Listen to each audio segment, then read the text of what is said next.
성전 중심입니다. 우리 제목만 한번 복습하겠습니다. 예배성공 첫 번째 하나님과 만나는 시간이고, 두 번째 방향 전환이 일어나야 되고, 세 번째 하나님을 마음과 영으로 찬양해야 됩니다. 여러분 찬송가 성찬 있는 날은 또 찬송가 하는데 여러분 잘 기억하시면 좋겠습니다. 네 번째 예배는 은혜에 반응하는 것이다. 그래서 은혜 받았기 때문에 예배하는 것이고 그 은혜를 표시하라 했습니다. 예배성공 다섯 번째는요, 예배는 축복까지다. 예배를 끝나는 것이 아니라 공동체와 가족과 상황과 특별히 내일 월요일을 축복하시길 바랍니다. 마음 자세가 달라질 거예요. 예배는 잘 듣는 시간이다 했습니다. 말씀을 듣는 귀가 아니라 듣는 마음. 그래서 마음으로 깨달아야 됩니다. 예배는 주님과 대화하는 시간입니다. 그래서 예배자는 기도자예요. 기도자는 예배자입니다. 예배는 성전을 세운다 했습니다. 그래서 성전부터 세워라. 솔로몬이 가장 위대했던 일은 성전부터 세웠던 거. 그래서 자기 궁궐을 다음에 세웠잖아요. 그래서 예배 성전을 잘 세우고 일주일의 예배를 살다가 온 예배가 아니라 앞으로 살아갈 생활의 첫 시간을 예배 성전에 먼저 세운다라는 마음으로 오늘 예배하시라 했습니다. 그러면 이제 생활 성전을 잘 세워 가셔야 되겠죠. 예배 성전 아홉 번째 시간입니다. 오늘은 예배자는 성전 중심으로 삽니다. 우리 한번 따라해 봐 주겠습니까? 예배자는 성전 중심으로 산다. 네. 예. 여러분 주보에 보시게 되면 그 좋은 책들의 그 글들을 잘 발췌해서 넣어놨습니다. 그래서 오늘 설교와도 맥락에 닿아 있는데 여러분 교회 중심, 성전 중심으로 살아야 된다. 이것이 오늘 말씀의 주제가 되겠습니다. 왜 그래야 되는가? 여러분 도종환님의 시에 흔들리며 피는 꽃이라는 시가 있습니다.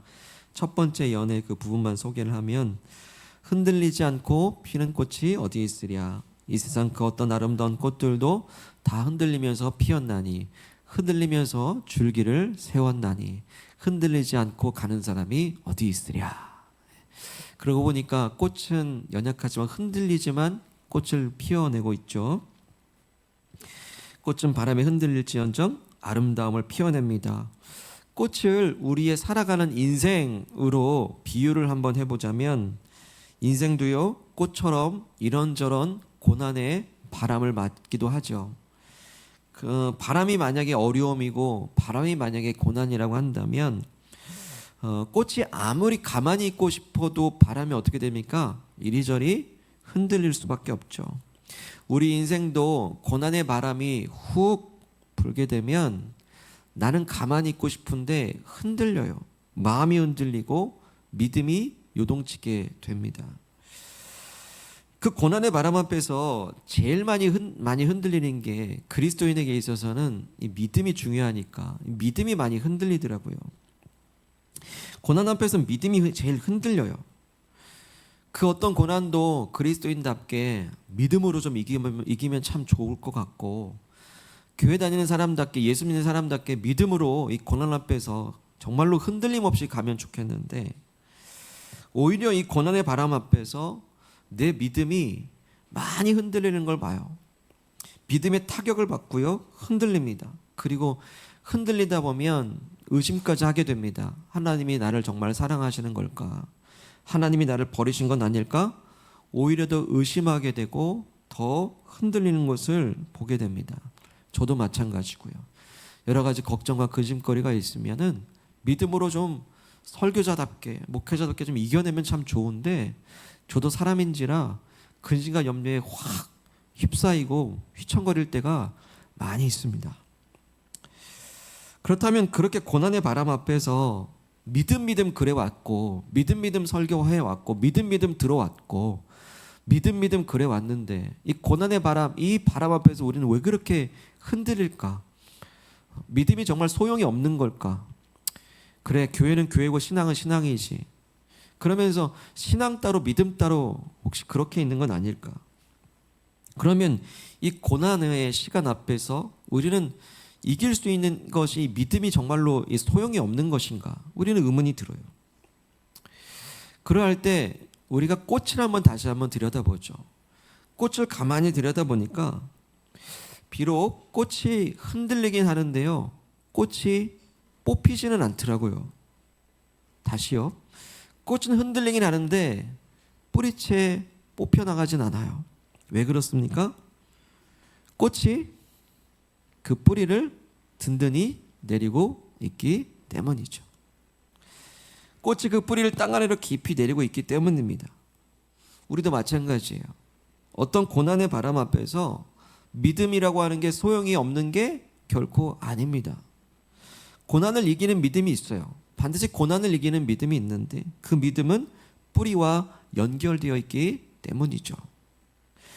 뿌리가 있는 믿음이 중요합니다. 뿌리가 있는 믿음이 고난을 이기는 것이지, 뿌리와 상관없이 어떤 내 마음의 줄기로부터 믿음을 끌어올리려고 한다면 믿음이 안 생겨요. 아무리 내 의지라고 하는 줄기에서 믿음을 끌어올리려고 하지만 믿음이 안 생겨요. 아무리 내 노력이라고 하는 이 줄기거리에서 믿음을 끌어올리려고 하지만 믿음이 안 생깁니다. 그것은 무엇입니까? 마치 뿌리가 잘린 꽃과 같아요. 꽃이 뿌리로부터 양분을 끌어올려야 되는데 뿌리가 잘려버려서 자기의 줄기로부터 의지와 노력과 마음의 결단으로부터 아무리 믿음을 끌어올리려고 하지만 그 믿음이 안 생기는 것입니다. 그런 믿음은 바람에 떠내려가게 되는 것이죠. 내 의지의 줄기, 내 마음의 줄기에서 끌어올리는 믿음은 그 어떤 고난 앞에서 너무나 무력해지는 것을 보게 됩니다. 그래서 믿음의 양분은 어디서? 반드시 뿌리로부터 끌어올려야 됩니다. 땅 안에 깊게 박혀있는 뿌리로부터 올라오는 그 양분, 믿음의 양분이야말로 그 어떤 고난의 바람에도 능히 이기게 하실 줄로 믿습니다. 그러면 우리 알아야 돼요. 뿌리는 뭐냐? 뿌리는 뭐냐는 거예요. 도대체 흔들리는 내 믿음을 굳건하게 붙잡아주는, 뿌리채 뽑히지 않도록 해주는 그 뿌리는 뭐냐라는 거예요. 오늘 말씀 보니까 솔로몬은 그 뿌리를 이것이다라고 계속해서 반복하여 기도하고 있습니다. 우리 29절의 말씀을 한번 읽겠습니다. 시작. 주께서 전에 말씀하시기를 내 이름이 거기 있으리라 하신 곳 이 성전을 향하여 주의 눈이 주야로 보시오며 주의 종이 이곳을 향하여 비는 기도를 들으시옵소서. 아멘. 이것은 솔로몬이 성전을 다 완공하고 난 다음에 봉헌 기도를 올리는데 무릎을 꿇고 두 손을 높이 올려서 하나님께 기도를 드리고 있는 장면입니다. 우리의 기도가 그러길 바랍니다. 무릎을 꿇고 거룩한 손을 든 온 성도의 기도가 높아지는 우리 교회가 되길 원합니다. 그러면 우리 교회는 이미 부흥한 것입니다. 예. 이것은 솔로몬이 그렇게 기도하고 있는 내용인데 끝부분에 보게 되면 이곳을 중간에 보게 되면 이곳을 향하여 비는 기도를 들어달라고 해요. 이곳을 향하여. 이곳은 어디입니까? 바로 성전이죠. 그러니까 둘이 연결해 보면 성전을 향하여 기도할 때 그 기도를 들어달라라고 얘기합니다. 이게 한 번 얘기하면 모르겠는데 솔로몬이 7가지 기도 제목을 가지고 이제 기도를 하거든요. 그 7가지의 기도 제목마다 뭐가 있냐면 이 말 성전을 향하여, 성전에서가 반복됩니다. 한번 우리 숨은 그림처럼 찾아보죠. 30절 상반절 보시죠. 상반절에 이곳을 향하여가 있죠. 또 어디 있습니까? 31절 끝에 있습니다. 이 성전에 있는 주의 제단 앞에서라고 하는 겁니다. 성전에서 기도하는 거죠. 33절 끝에도 있습니다. 이 성전에서 주께 기도하며 간구하거든. 또 35절로 가보죠. 중반에 보시면 이곳을 향하여 기도하며. 또 어디 있습니까? 38절 끝에 가보실까요? 이 성전을 향하여 무슨 기도를 하거든 합니다. 또 우리 잊진 않았지만 42절에도 보세요. 성전이 있는 쪽을 향하여 라고 끝에 나오죠. 여호와께 기도하거든. 그리고 48절로 한번 가보실까요? 48절 끝에도 성전 있는 쪽을 향하여 주께 기도하거든 합니다. 자, 어떻습니까? 계속해서 반복해서 성전을 향하여, 성전에서 기도할 때. 자, 이처럼 솔로몬이 계속해서 성전에서 기도하라, 성전을 향해 기도하라 계속 반복하는 이유가 무엇입니까? 바로 성전이야말로 내 흔들리는 믿음의 뿌리를 든든히 붙잡아주는 곳이다 라는 사실이에요. 여러분, 성전이야말로 흔들리는 내 믿음을 굳건하게 붙들어주는 곳임을 꼭 기억하시길 바랍니다. 여러분, 그렇기 때문에 무교회주의가 위험한 것입니다. 교회 필요 없어. 그냥 나 혼자 그냥 인터넷으로 예배하면 되지. 교회 공동체 필요 없어. 그냥 나 혼자 그냥 조용히 혼자 기도하면 되지. 여러분, 그만큼 위험한 것이 없습니다. 그것은 내 의지를 믿는 교만함일 수 있어요. 뿌리가 없는 줄기에서 계속 믿음을 끌어올리려고 하는 것일 수 있어요.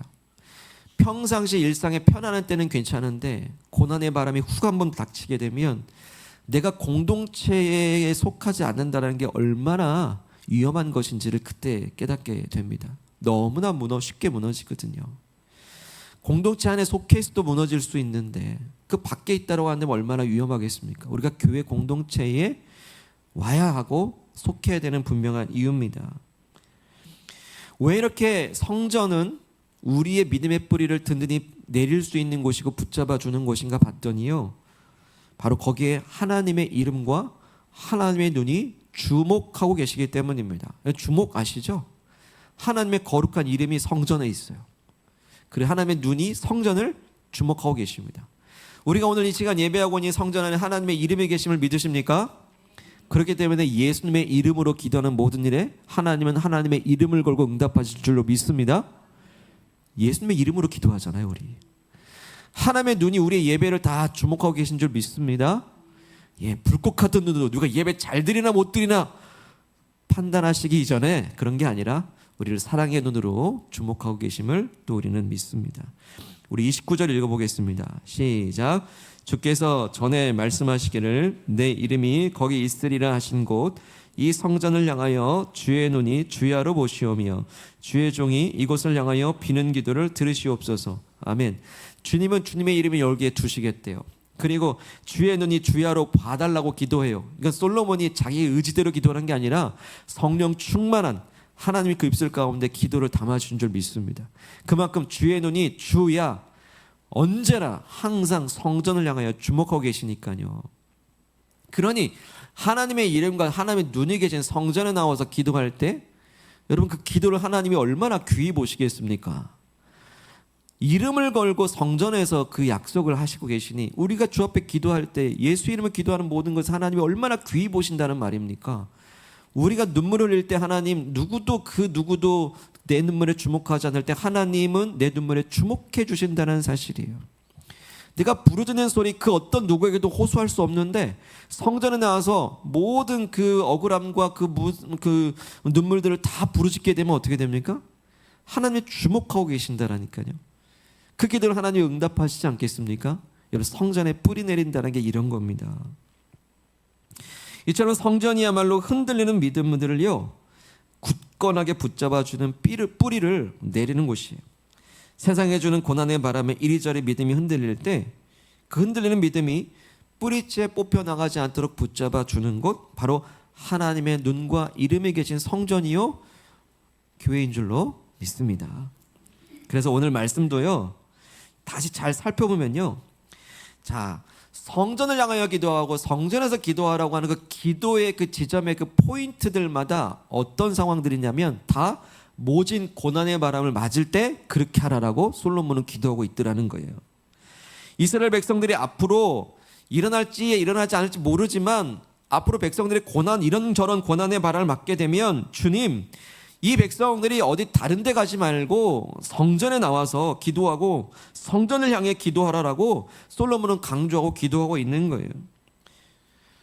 여러분, 실제로 이스라엘 백성들이 바벨론 포로로 끌려가거든요. 그때 포로로 끌려간 사람 중에 다니엘이라는 사람 여러분 아시죠? 다니엘은 내일 당장 사자굴에 던져지리라 하는 그 사형 선고를 앞두고서도요 늘 하던 것처럼 예루살렘을 향해서 자기 방 2층으로 올라가 문을 활짝 열고 예루살렘을 향해서 하루 3번 기도하지 않았습니까? 예루살렘에 뭐가 있죠? 성전이 있잖아요. 그렇게 다니엘의 기도가 역사가 일어나서 드디어 이스라엘 백성들은 70년 만에 포로에서 돌아오게 되는 역사가 일어나는 거예요. 그 한 사람의 기도가 참으로 중요하다는 사실입니다. 어딜 향해? 성전을 향해서. 여러분, 이렇게 백성들이 당하는 고난은 오늘 우리가 맞닥뜨리는 고난의 바람과 많이 비슷합니다. 여러분, 혹시 이런 고난 중에 있습니까? 억울한 일 당하셨습니까? 어떤 내가 하지 않은 일에 대해서 그렇게 애매한 오해를 받는 그런 고난 가운데 혹시 여러분 계십니까? 학교 친구들이나 직장이나 혹시 오해받고 있는 건 없나요? 이런 고난이 있습니다. 31절 보시죠.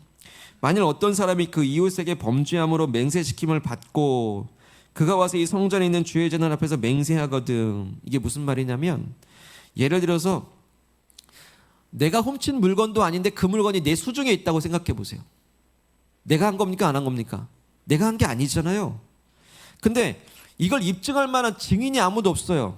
요즘 전에 CCTV가 있는 것도 아니고 누가 대신 변호해 주지도 않아요. 훔친 물건 내 손에 있으면 이거 내가 한 게 아닌데 어떻게 이걸 결백을 주장하냐 말이에요.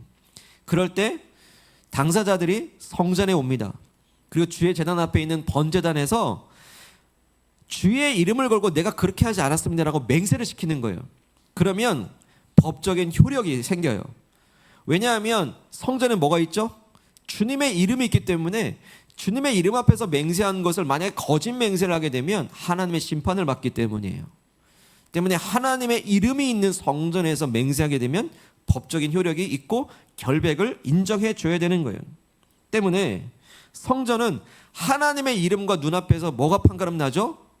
진짜 선과 진짜 악이 뭔지 판가름이 나는 곳입니다. 여러분, 이 시대는 진짜 선과 진짜 악이 무엇인지 막 섞여 있는 때입니다. 진리가 무너지는 시대, 진리가 도전받는 시대, 공격받는 시대입니다.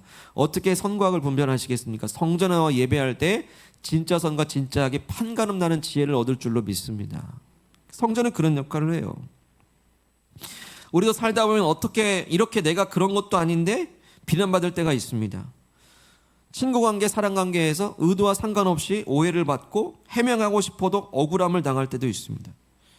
그때 내 믿음을 한번 보세요. 그때 믿음이 어떻습니까? 믿음대로 됩니까? 믿음이 나를 주장합니까? 아니면 막 그렇게 나도 똑같이 싸우고 있나요? 그 고난의 바람 앞에서 믿음이 흔들려요. 그래서 나도 믿음으로 행동하기보다는 똑같이 원수도 갚고 싶고 나도 똑같이 되갚아주고 싶은 마음이 막 들 때 있지 않습니까? 믿음과 상관없이 행동하고 싶을 때 많아요. 그렇다면 더더욱 그래야 됩니다. 다른 데 가지 마시고 좀 더 해명하려 하기 전에 먼저 주님의 이름과 주의 눈이 계신 제단 앞에 먼저 나오세요. 하나님 앞에 나의 결백을 호소하십시오. 주님의 이름을 걸고 담대히 외치십시오. 주님은 아시지 않습니까? 근데 주님이 아실 뿐만 아니라 하나님의 역사가 일어나는데요. 하나님께서 이런 판결을 주시고 응답 주시길 축복합니다. 32절 제가 주님의 이름으로 축복하면서 읽어드리겠습니다. 32절 주는 하늘에서 들으시고 행하시되 주의 종들을 심판하사 악한 자의 죄를 정하여 그 행위대로 그 머리에 돌리시고 의로운 자를 의롭다 하사 그의 의로운 대로 의로운 바대로 갚아주시기를 주의 이름으로 축복합니다. 아멘. 누가요? 억울한 일 당했을 때 성전에 바로 나와서 하나님께 호소하는 거예요. 그런 사람에게 판결해 주신다는 사실입니다. 여러분 혹시 이런 고난은 없습니까? 33절 만일 주의 백성 이스라엘이 주께 범죄하여 적국 앞에 패하게 되었을 때가 있죠. 우리도 하나님 앞에 범죄하게 돼서 세상에서 패배하게 될 때가 있습니다. 또 계속 반복되는 죄를 끊지 못해서 어떤 패배의식이 나를 사로잡을 때가 있습니다. 안 돼 나는구나, 안 돼 나는 뭐 그런 식으로. 그래서 믿음이 흔들리는가? 그러면 어떻습니까? 더더욱 포기하지 말고 33절의 말씀대로 다른 데 가지 마시고 주님께 돌아와야 돼요. 주님의 이름을 인정해야 돼요. 이 성전에 주님께 기도해야 돼요. 이 33절에서 세 가지 동사가 있죠. 어떻게 합니까? 주님께 돌아올 기회, 주님의 이름을 인정할 기회, 그리고 기도할 기회가 되어야 된다는 사실이죠. 그러면요 여러분 이렇게 어떤 상황에서 어떤 패배의식, 어떤 범죄에 대한 죄책감들 그럼에도 불구하고 주께 돌아오시고 주님의 이름을 인정하고 주께 기도의 선택하시는 모든 분들께 이제 34절로 응답하시기를 축복합니다. 34절 읽어드리겠습니다. 주는 하늘에서 들으시고 주의 백성 이스라엘의 죄를 사하시고 그들의 조상들에게 주신 땅으로 돌아오게 하옵소서. 아멘. 하나님 반드시 성전에서 기도하는 그 사람은 조상들에게 주신 땅, 오늘 우리에게 주신 기업, 일터, 가정, 학교 그 모든 땅으로 회복하는 은총을 주실 줄로 믿습니다. 중요한 건 믿음이 붙들어진다는 거예요. 믿음을 주님께서 붙들어 준다는 사실입니다. 어디에서? 성전에서. 여러분 또 이런 고난 앞에서 믿음이 흔들리십니까? 35절 보실까요? 하늘이 닫혔대요. 비가 내리지 않습니다. 하나님께 벌을 받는 것처럼 모든 은혜가 단절된 상황이 있다고 보시죠. 어떤 문제 때문에 사방이 막혔습니다. 앞이 캄캄합니다. 마치 하나님이 나를 버리신 것 같은 고독과 외로움 가운데 믿음마저 흔들릴 때가 있어요. 그런 때면 어떻게 합니까? 하나님이 나를 버리셨네 그럴 겁니까? 그렇지 않죠. 그런 때일수록 어떻게 하라고 하십니까? 35절 끝부분 보시죠. 어딜 향하여? 어딜 향하여입니까? 이곳을 향하여 성전을 향하여 기도하며 주의 이름을 찬양하고 그들의 죄에서 떠나라 라고 말씀하십니다. 35절에 그렇게 나오죠. 예. 우리 한번 35절 읽겠습니다. 시작. 만일 그들이 주께 범죄함으로 말미암아 하늘이 닫히고 비가 없어서 주께 벌을 받을 때에 이곳을 향하여 기도하며 주의 이름을 찬양하고 그들의 죄에서 떠나거든. 자, 여기도 세 가지 동사가 있죠. 뭐가 있습니까? 기도하고 찬양하고 죄에서 떠나는 결단이 있을 때 하나님 회복하시는 거예요. 이런 세 가지 동사를 기억하십시오. 오히려 고난당하고 어려울 때는 기도할 때고요. 여러분 언제 찬양할 때입니까? 이렇게 사방이 막힌 것 같은 그리고 이 비가 내리지 않는 것 같은 그런 사방이 우겨싸움을 당하고 앞이 안 보이는 캄캄한 때는 어떤 때입니까? 찬양하기 좋은 때입니다. 찬양하기 좋은 때라는 거예요. 여러분 그렇기 때문에 원망과 불평을 잠잠히 내려놓고 이 시간에 하나님 앞에 잠잠히 주님을 찬양해 보시기를 결단하시기 바랍니다. 그러면 찬양 중에 하나님은 평강을 주실 것이고 죄악을 떠나게 하시고 성숙한 믿음의 뿌리를 내리게 하실 것입니다. 여러분 어떻습니까? 이런 상황들이 계속 우리가 역전시킬 수 있는 기회가 되잖아요. 어디서죠? 성전에서. 뿌리가 끊어진 믿음의 줄기에서 자꾸 끌어당기겠습니까? 그럴 수 없어요. 믿음의 뿌리를 성전에서 내리세요. 고난당할수록 성전에 나와 기도하고 고난당할수록 성전에 더욱 예배하는 이들에게 하나님께서 이렇게 응답하시기를 축복합니다. 36절의 말씀을 주의 이름으로 축복할 때 읽어드립니다. 주는 하늘에서 들으사 주의 종들과 주의 백성 이스라엘의 죄를 사하시고 그들이 마땅히 행할 선한 길을 가르쳐 주시오며 주의 백성에게 기업으로 주신 땅에 비를 내려 주시기를 주의 이름으로 축복합니다. 아멘. 여러분 특별히 마땅히 행할 선한 길을 가르쳐 주신대요. 어떻게 해야 되나 저렇게 해야 되나 고민하지 마세요. 성전에 바로 나오세요. 그리고 물어보십시오. 마땅히 행할 선한 길을 주님은 가르쳐 주실 것입니다. 이 고난의 시간을 통해서 마땅히 그동안 내가 얼마나 마땅히 행할 선한 길로 오지 않았는가를 또한 깨우쳐 주실 것입니다. 왜? 예배는 방향 전환하는 시간이기 때문에 그렇죠. 여러분 어떤 고난 중에 있습니까? 37절 말씀만 보실까요? 기근, 전염병에 시달리십니까? 곡식이 시들고요. 깐부기, 식물에 난 곰팡이의 일종이라고 말합니다. 깐부기가 나고 메뚜기 황충의 고난. 이건 뭐냐면 다 열심히 수확했는데 메뚜기 황충이 다 갉아먹어버린 상태. 그러니까 내가 수고한 것에 대해서 아무 결실이 없는 그런 상황이죠. 사방이 적에게 포위당한 것 같은 그런 고난이 있습니까? 혹시 어떤 재앙, 어떤 질병의 고난에 계시지 않습니까? 이런 고난을 당하게 될 때 우리는 너무나 두려워져요. 그리고 염려와 근심에 휩싸이게 되고 내가 언제 믿음이 있었나 싶을 정도로 믿음의 타격을 받습니다. 사정없이 흔들리고 요동쳐요. 자, 그렇게 흔들릴 때 나는 어디에 있습니까? 나는 어디에 있습니까? 그 즉시로 성전을 향하여 나오시기를 소망합니다. 38절 말씀. 한 사람이나 혹 주의 온 백성 이스라엘이 다 각각 자기의 마음의 재앙을 깨닫고 이 성전을 향하여 손을 펴고 무슨 기도나 무슨 간구를 하거든 하십니다. 성전을 향하여 손을 펴고 기도하고 맡기고 부르짖으십시오. 그러면 39절 하늘의 하나님은 반드시 응답을 주실 뿐만 아니라 40절 우리 조상들에게 주신 땅 내게 주신 모든 상황들 속에서 가장 선한 응답을 주실 것이고 주님을 경외하는 믿음으로 성장시켜 주실 줄로 믿습니다. 우리는 반드시 자라가요. 사랑하는 여러분, 요즘 무엇 때문에 마음이 흔들리고 믿음이 흔들리고 계십니까? 억울함입니까?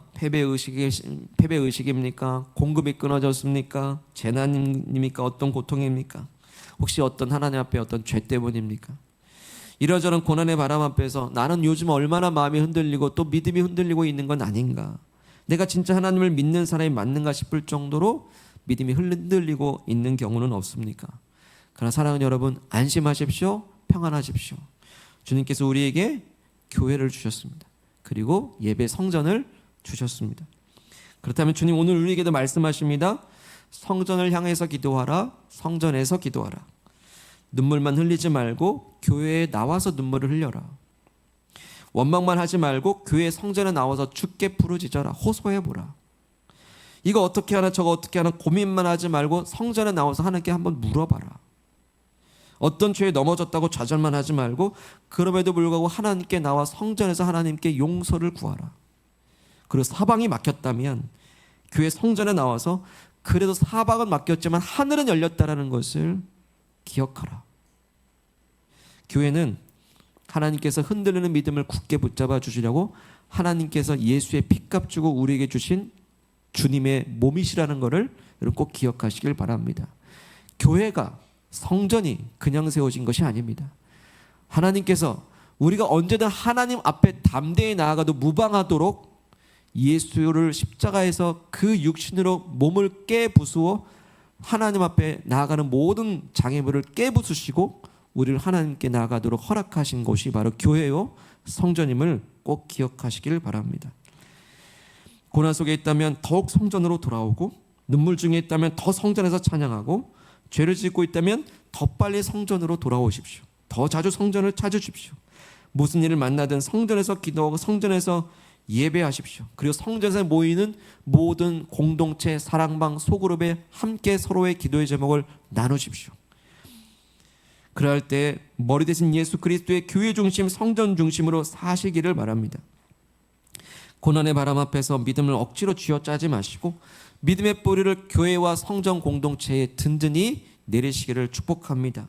이렇게 교회 중심, 성전 중심으로 드리는 모든 예배와 기도들마다 주님께서 내 믿음 붙들어 주시기를, 그리고 나를 용서하시고 마땅히 행할 길을 가르쳐 주시기를, 그리고 주님의 은혜의 단비가 다시 흡족히 내리시기를 주의 이름으로 축복합니다.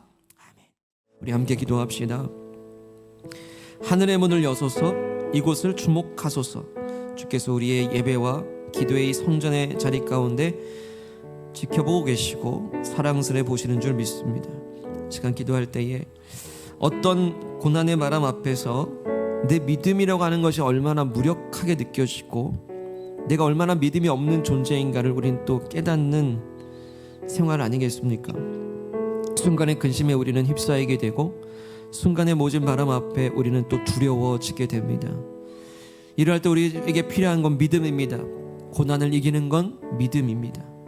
다시금 믿음의 뿌리를 내 의지나 그리고 내 노력이나 내 어떤 기분이나 감정에 의존하지 아니하고 우리에게 눈으로 보여주시는 그 성전, 예수의 피값 주고 우리에게 하나님께 나아갈 수 있는 그 예배 공동체, 이 성전 앞으로 우리로 나오라 말씀하십니다.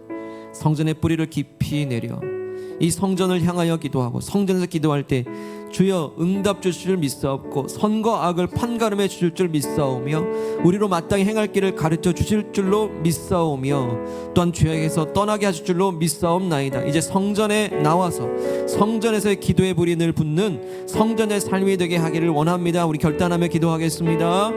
하나님 아버지 감사합니다. 우리에게 몸 되신 성전 아버지 허락하신 은혜를 감사합니다.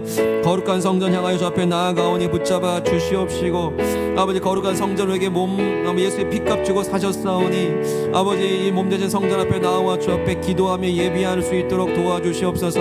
오늘도 승리했습니다. 예배하였습니다. 오늘도 주 앞에 기도하였습니다. 오늘 성전에 나와 기도한 모든 이들에게 주의 이제 응답 주시기를 간절히 원합니다.